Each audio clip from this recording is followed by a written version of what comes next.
Hello family. तो आज है करवा चौथ की पूजा दोस्तों, जिसके लिए मैं पूरी 16 श्रृंगार करके तैयार हो चुकी थी और पूजा भी मेरी ऑलमोस्ट हो चुकी थी। तो देखिए अभी लास्ट में आरती होती है, उसके बाद कथा कहते हैं। तो उससे पहले मैं आरती कर रही थी करवा माता की। आज के दिन सभी सुहागन औरतें अपनी पति की लंबी उम्र के लिए करवा चौथ का व्रत रखती है। सुबह में सरगी खाती है और उसके बाद निर्जला व्रत रहती है, ताकि उनके पति की लंबी आयु हो, लंबी उम्र हो। इसके लिए सभी सुहागन औरतें आज के दिन फास्टिंग रखती है, पूजा करती हैं और रात में चंद्र दर्शन करके अपना व्रत को खोलती है। तो मैं भी पूजा अच्छा से कर ली थी। शाम का जो मुहूर्त था उसी बीच में मेरी पूजा हो चुकी थी दोस्तों। लास्ट में मैं आरती की, उसके बाद कथा सुनी। कथा सुनाने के लिए मेरा कोई नहीं था, मैं खुद ही से अपने कथा को कही थी और सुनी थी। तो इस व्रत में 4 कहानी है, बट मैं अभी एक आप लोग को सुनाती हूँ। तो चलिए कथा। करवा चौथ व्रत की कथा। कथा के अनुसार एक साहूकार के 7 लड़के और एक लड़की थी। सभी का विवाह हो चुका था। एक बार कार्तिक कृष्ण पक्ष की चतुर्थी तिथि को सेठानी सहित उसकी 7 बहुएं और बेटी ने करवा चौथ का व्रत रखा। रात में जब साहूकार के सभी लड़के भोजन करने के लिए बैठे तो उन्होंने अपनी बहन से भी भोजन करने के लिए कहा, लेकिन बहन ने तो व्रत रखा था। बहन ने अपने भाई से कहा, अभी चांद नहीं निकला है, मैं चांद के निकलने पर उसे अर्घ्य देकर ही भोजन करूंगी। चूँकि साहूकार के बेटे अपनी बहन से बहुत प्रेम करते थे, इसलिए उनसे अपनी बहन का भूख से व्याकुल चेहरा देखा नहीं जा रहा था। तब साहूकार के बेटे नगर के बाहर चले गए और वहाँ पर उन्होंने एक पेड़ पर चढ़कर अग्नि जला दी। घर वापस आकर के उन्होंने अपनी बहन से कहा कि देखो चांद आ गया है, तुम अब अर्घ्य देकर भोजन करो।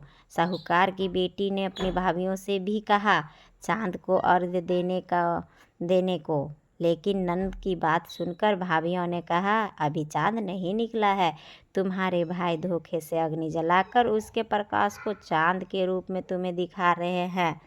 लेकिन साहूकार की बेटी ने अपनी भाभियों की बात को अनसुनी कर दिया और उसने भाइयों द्वारा दिखाए गए चांद को अर्घ्य देकर भोजन कर लिया।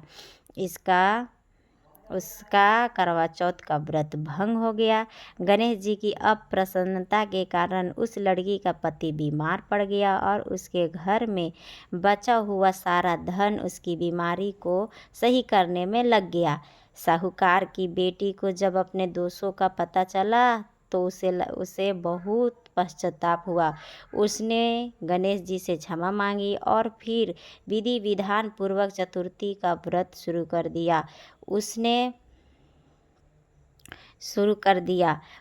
व्रत के दौरान उपस्थित सभी लोगों को श्रद्धा अनुसार आदर किया और तदुपरांत उसने आशीर्वाद ग्रहण किया और इस प्रकार उस लड़की के श्रद्धा भाव को देखकर भगवान श्री गणेश जी उस पर प्रसन्न हुए और उसके पति को उन्होंने जीवन दान प्रदान की। उसे सभी प्रकार के रोगों से मुक्त कर दिया और धन संपत्ति और वैभव से युक्त कर दिया। इसलिए आज करवा माता की पूजा की जाती है। सभी कोई प्रेम से बोलिए करवा माता की जय। तो ये हुआ मेरी कहानी दोस्तों।